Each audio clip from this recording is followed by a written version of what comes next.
우리 국민의힘은 민심의 뜻을 따르기 위한 정치를 하기 위해서 최선을 다했지만 출구조사 결과가 실망스럽습니다. 한동훈 전 위원장, 지난 총선 때 이렇게 자리를 뜬 뒤 공식 석상에 서지 않고 있죠. 목격담만 이어지고 있는 와중에 전당대회 출마설은 솔솔 나오고 있습니다. 그래서 한 언론이 여론조사를 해봤더니요. 당대표 출마하는 거 찬성이다 이렇게 말한 사람이 42.3%, 반대한다 이렇게 말한 사람은 49.1%였습니다. 이게 오차범위 내라서요. 양측이 팽팽하다 이렇게 봐야 할 것 같습니다. 이런 와중에 한 전 위원장을 둘러싼 정치 지형은 유리하지만은 않습니다. 당 내에서 2인 지도체제를 도입하자는 주장이 나와서인데요. 한동훈 전 위원장이 당대표가 되더라도 권력이 집중되는 게 아니라 부대표와 권력을 나눠 가져야 할지도 모르는 겁니다. 이른바 백업 대표, 다시 말해서 대표가 사라지면 대신할 부대표까지 만들겠다는 이런 얘기가 나오는 상황에서 한동훈 전 위원장은 어떤 선택을 하게 될까요? 네, 차기 지도체제 형태를 두고 국민의힘 안에서 갑론을박이 벌어지고 있다고 합니다. 김재현 의원님이 제일 잘 아실 것 같아요.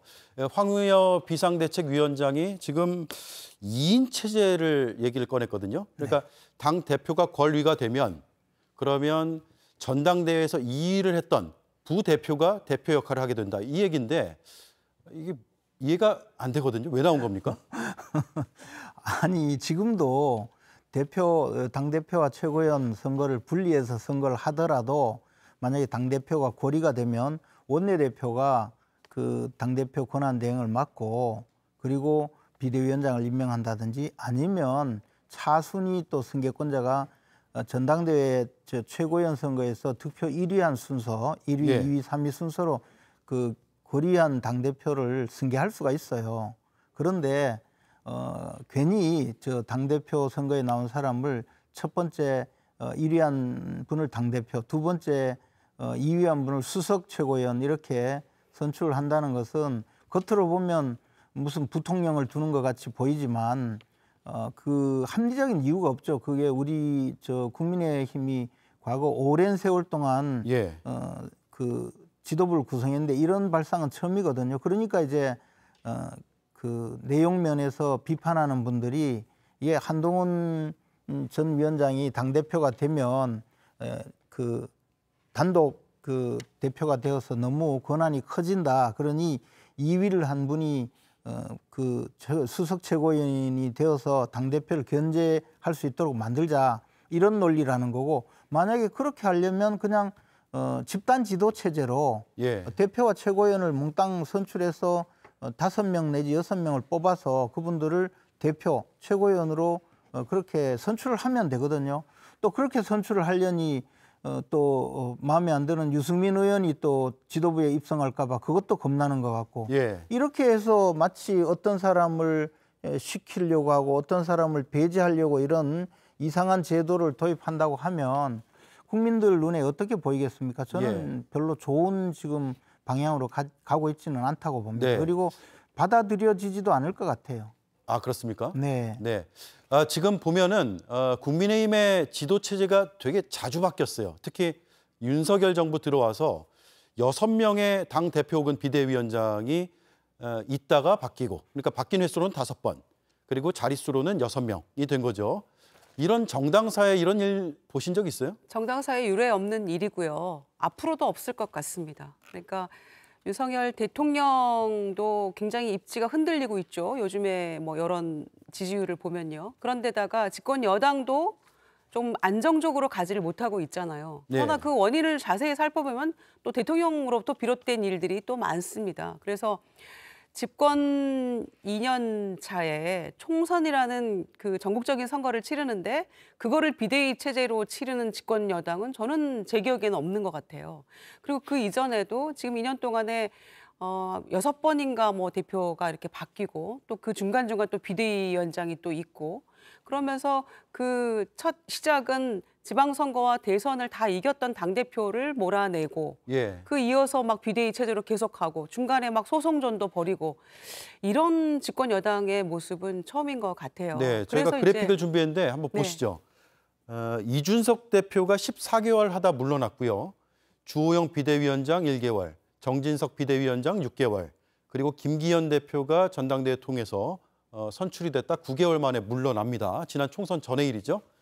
그리고 한동훈 비대위원장 4개월, 황우여 비대위원장이 현재 맡고 있습니다. 그러니까 정말 국민들이 보기에는 굉장히 불안한 모습 아니겠습니까? 그런데다가 작년 3.8 전당대회 때 김기현 대표 체제를 띄우면서 소위 그냥 잘 나가는 주자들을 다 주저앉혔잖아요. 그러니까 연판장으로 앉히고 또 모욕줘서 앉히고 주저앉히고 이렇게 해서 탄생했는데 결국은 또 비대위로 가고 그러면서 총선은 법무부 장관을 또 비대위원장으로 앉혀서 또 선거를 치르고 이런 모습들 때문에 집권 여당도 이제 국민의 신뢰가 많이 떨어져 있는 그런 상황이죠. 그런데 황우여 비대위원장이 들고 나온 그 소위 하이브리드 절충형이라는 그 지도 체제가 굉장히 말이 좋아서 절충이 저는 굉장히 변종 같고요. 예. 굉장히 희한한 제도인 것 같아요. 특정 인물을 배제하기 위한 것 같기도 하고 또 비대위 체제를 앞으로는 만들지 않겠다라는 각오인 것 같기도 하고 굉장히 애매하고 또 당내에서 소위 친윤 인사들이 모두가 그거를 반대하고 있다는 얘기도 들리기 때문에 이렇게 안정적인 집권 여당의 지도부 체제를 이제 확고하게 만들겠다라는 의지가 상당히 엿보이는 가운데 왜 이렇게 희한한 제도를 또 도입을 하려고 하는 것인지 상식적으로는 이해가 안 되는 그런 상황입니다. 네, 자 이준석 의원이 이런 얘기를 했어요. 대표 시켜놓고 본인이 대표를 했으니까요. 대표 시켜놓고 마음에 안 들면 두드려 팬다라는 표현을 썼고요. 한동훈 위원장이 출마를 하면 용산에서 몽둥이를 들고 나타날 것이다 라는 식으로 거친 표현까지 썼는데 국민의힘에서 벌어진 이 지도부 교체 움직임 이건 결국 대통령 때문입니까? 뭐 다른 요인을 찾기는 어렵죠. 사실은 여당이 총선을 비대위 체제로 치른 적은 과거에도 있긴 했었습니다. 예. 2012년 19대 총선 때 당시 박근혜 비대위원장 체제로 총선을 치렀죠. 근데 지금 윤석열 정부에서 계속 출범했던 비대위하고 가장 다른 점은 당시 2012년 박근혜 비대위원장은 당시 집권 세력이었던 이명박 대통령과 뭐랄까요? 이른바 각을 세우는 이미지가 확고했거든요. 그렇죠. 이 정부에 들어선 비대위원장은 사실은 적어도 임명 단계에서는 윤석열 대통령하고 친한 사람의 이미지를 지닌 사람들이 계속 비대위원장으로 왔어요. 근데 그 체제도 오래 못 갔던 것이죠. 그리고 황우여 위원장께서 언급한 대표 거리 시에 승계하는 수석 최고위원은 저렇게 가려면 사실은 미국의 대통령과 부통령처럼 짝을 이뤄서 출마를 해야죠. 그렇다면 논리적으로는 이해할 수가 있는데 지금 언급하는 내용을 볼 때 그런 개념은 전혀 아니거든요. 그렇죠. 그러니까 어디서도 유례를 찾아볼 수 없는 예. 희한한 방식을 제안하신 건 틀림없어 보여요. 제가 봐도 실현 가능성은 매우 낮아 보입니다. 네. 그 옆에서 보시기에 어떻습니까? 국민의힘이 총선 끝나고도 대통령의 눈치를 많이 본다라는 얘기를 여의도 정가에서 많이 하거든요. 지금까지는 그렇게 보입니다. 그리고 지금 지난번에도 그 황우여 그 비대위원장께서 실수라고 했지만 한동훈 위원장이 출마 안 할 것이다 당대표에 라고 한 발언에 뒤이어서 이번에 지금 하이브리드 체제를 들고 나온 거거든요. 제가 그 정치권 밖에서 정치를 보니까 정치의 본질은 권력투쟁이더라고요. 입으로는 명분, 논리를 이야기하지만 사실 그 이면에는 누가 어떤 권력을 많이 갖고 유지하느냐. 그 관점에서 정치 현상을 바라보면은 거의 틀림이 없던데 이 사건도 역시 이대로 단일 지도 체제, 이 체제로 그대로 가면 한동훈 위원장이 다시 당대표가 될 것이고 그렇게 되는 경우에는 윤 대통령의 당 장악력이 상실이 될 것이니까 어떻게든 그것을 막아봐야 되겠다라고 하는 과정에서 나온 여러 가지 그 이야기 중에 하나이지 않을까라는 생각을 해봅니다. 네. 자, 그래서 지금 국민의힘의 지도체제 개편 얘기가 나오니까 2015년 새누리당 시절을 떠올리는 분들도 좀 있습니다. 이 사진인데요.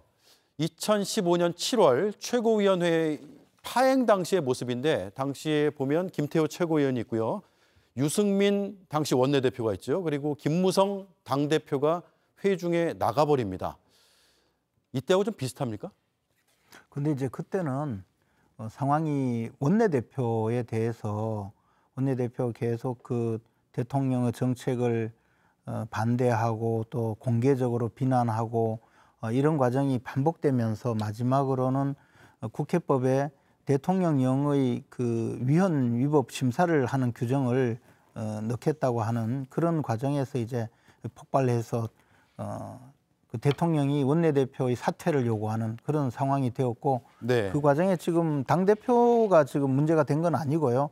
최고위원과 당대표가 말다툼을 하는 그런 상황이었죠. 그런데 어쨌든 통상적으로는 저런 문제가 아니고 보통 당대표로 선출된 대표와 그다음에 당대표 경선에서 떨어지고 2위를 한 최고위원 사이에 많은 이 갈등 상황이 있었거든요. 과거에 네. 보면 안상수 대표와 홍준표 최고위원. 또, 오랜만에 듣네요. 네, 또 홍준표 대표와 유승민, 원희룡 최고위원들 또는 그 이후에 저 김무성 대표와 서청원 최고위원 이렇게 끊임없이 당이 혼란에 빠지니까 집단 지도 체제로는 이게 당이 운영이 안 된다 해서 현재의 체제로 바꾼 겁니다. 예. 그래서 당 대표와 최고위원을 분리 선출을 하는 제도로 왔는데 지금 만약에 당 대표와 또 1위를 한 2위를 한 당대표 경선에서 2위를 한 사람을 최고위원으로 만들면요. 그때 사정이 되풀이 되고 또 나빠지는 것은 집단 지도 체제도 아니고 그래서 이 장점은 별로 없고 단점만 있는 제도가 되고요. 네. 지금은 뭐 예상은 한동훈 위원장이 당대표에 출마해서 당선되면 견제하기 위해서 수석 최고위원을 만든다 이런 이야기를 하지만 한동훈 위원장이 나온다는 보장이 없잖아요. 그렇죠. 예를 들어 출마를 안 해버리면 그러면 전혀 다른 상황이 되어서 또 당 지도부에 입성하기를 입성했으면 입성하지 않았으면 생각하는 유승민 의원이 2등으로 와서 만약에 부대표가 되어서 앉아 있으면 그건 또 어떡할 겁니까? 계산하지 못한 상황이 벌어질 수 그러니까 이 있겠습니다. 제도를 특정인을 염두에 두고 바꾸면요. 그게 생각하는 대로 가지 않는다는 거죠. 그래서 예. 저는 아마 가능하지도 않는 지금 논리가 네. 등장해서 약간 지금 혼선을 빚고 있다고 생각합니다. 네 분 모두 본 적도 없고 될 것 같지도 않다 이런 네. 말씀이네요. 아니 이제 뭐 웃으시네요. 말씀 잘하세요. 헛웃음. 그 당의 비대위원장이 말씀하신 건데. 아니 우리 물론 우리 비대위원장께서 별명이 어당팔인데요. 예. 그래서 어수룩해 보이지만 당수 8단이기 때문에 뭔가 또 다른 그 노림수가 있을 수 있고 다른 또 심오한 목적이 있을 수는 있는데 그러나 제가 봐서 이번에는 뭐 별로 이렇게 8단 수준은 아니다. 네.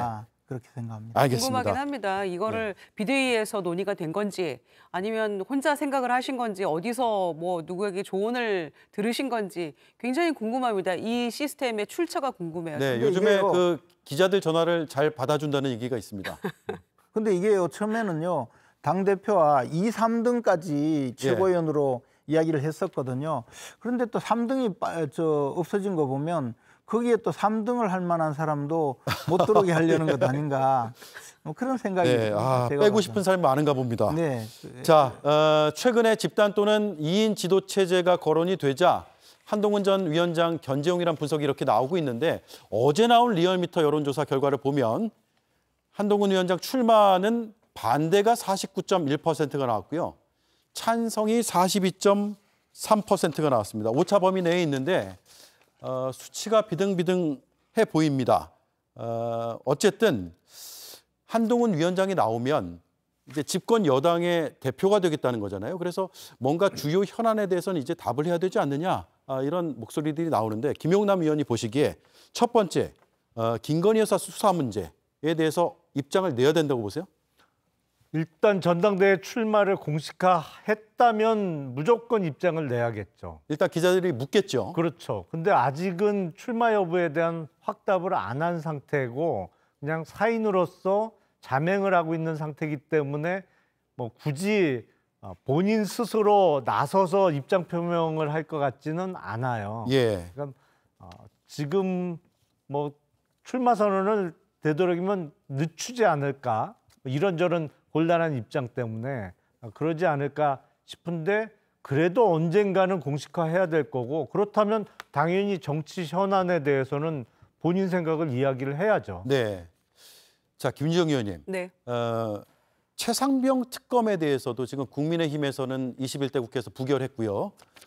그래서 국민의힘의 22대 국회에서의 입장이 상당히 궁금해지는데 네. 한동훈 비대위원장이 당대표 선언, 출마 선언을 한다 그러면 그 출마 선언문에 이 사안에 대한 입장이 나와야 된다고 보세요? 그렇죠. 명확하게 나와야 된다고 생각합니다. 명확하게요. 왜냐하면 국민적 관심사가 이렇게 높고 또 반드시 특검을 해야 된다라고 하는 여론이 이렇게 비등한 가운데에서 21대는 그런 식으로 거부권 행사로 마무리가 돼버렸잖아요. 그래서 여전히 이 부분은 특히 오늘 현충일인데 보수의 황우여 대표가 보수의 정체성을 확립해야 된다고 얘기하는 그 보수의 정체성 가운데 이 부분에 대한 특검이 빠진다라고 한다면 그건 보수의 정체성 회복도 아니라고 생각합니다. 예. 그런 점에서 뭐 KC 인증이랄지 무슨 뭐 단편적으로 뭐 지구당 부활이랄지 이런 얘기 말고요. 본인의 당권 도전에 뭔가 도움이 될 것만 같은 이야기를 선택적으로 하는 거 그거 말고 이제 기자들이 아마 선언을 해서 당권 도전한다고 하면 아마 지겹도록 전화할 거 아니겠습니까? 그리고 받을 때까지 아마 할 텐데 이런 굵직한 사안에 대해서 입장을 집권 여당 대표 후보가 내지 않고 어떻게 당권에 도전한다는 이야기인지 알 수 없고요. 특히 이 방금 얘기하신 김건희 여사 수사나 또 최혜병 특검이나 특히 또 이 대왕고래 프로젝트 이런 거에 대해서는 가장 지금 국민적 관심사의 주목도가 높은 세 가지 아닙니까? 여기에 대한 입장을 밝히지 않고서는 뭐 후보들 자격도 없다고 봐야겠죠. 예. 네. 김재현 의원님. 그런데 최상병 특검이라든가 김건희 여사 수사 문제에 대해서 기존의 국민의힘과는 좀 다른 목소리를 내면서 출마를 선언한다고 하면 당선 가능성이 그만큼 떨어지는 거 아니에요? 뭐 그건 잘 모르겠는데요. 뭐 저 본인이 좀 판단을 해야 되겠죠. 그러나 어쨌든 당내에서 당원 투표의 비율이 좀 바뀐다고 하더라도 여전히 높거든요. 당원들이 생각하는 또 우리 당이 가야 될 길 또는 노선 더 나아가서 현재 대통령과의 관계 이런 모든 점을 생각을 해야 되는데 네. 우리 당이 과거에 당 대표와 대통령이 다투는 바람에 그 정권을 놓친 사례도 있거든요. 이회창 전 총재와 김영삼 대통령 사이라든가 그런 아픈 기억이 있고 또 박근혜 전 대통령 탄핵 때도 당의 대표 내지 국회의원들과 대통령과의 관계가 틀어지면서 탄핵에 동조하는 그런 상황이 있었기 때문에 이런 주제를 놓고 만약에 대통령과 다른 목소리를 낸다고 하면 굉장히 당원들은 우려할 가능성이 커집니다. 네. 그래서 당대표 출마를 하면서 좀 생각을 많이 해야 될 거라고 봅니다. 네. 한동훈 특검법을 발의한 조국혁신당에서는 어떻게 보세요? 그러니까 기존에는 윤석열 대통령과 한동훈 전 비대위원장이 한 몸이었다라는 네. 표현도 썼는데 그렇게 한 몸으로 봤는데 둘 사이가 많이 갈라진 것 같다라는 얘기가 그렇죠. 들거든요. 지금은 정치적으로 많이 갈라졌고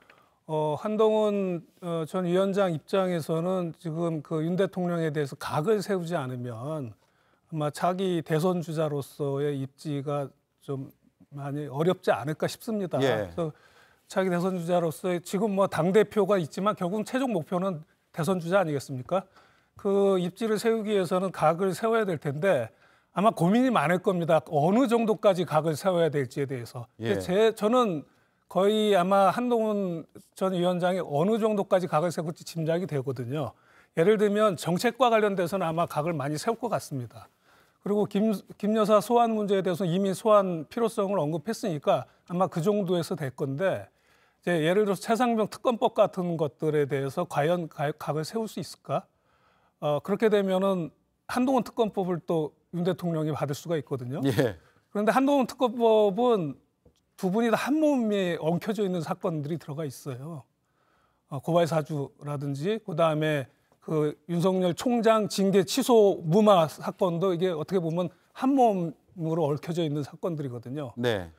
그런 걸 본인들이 잘 알고 있을 텐데 그런 폭발성을 가진 인화성이 있는 그런 부분에 대해서 한동훈 위원장이 과연 세울 수 있을까 저는 회의적으로 봅니다. 네, 자 오늘 두 가지 이슈 다뤄봤는데요. 말씀을 여기까지 듣겠습니다. 휴일날 감사합니다.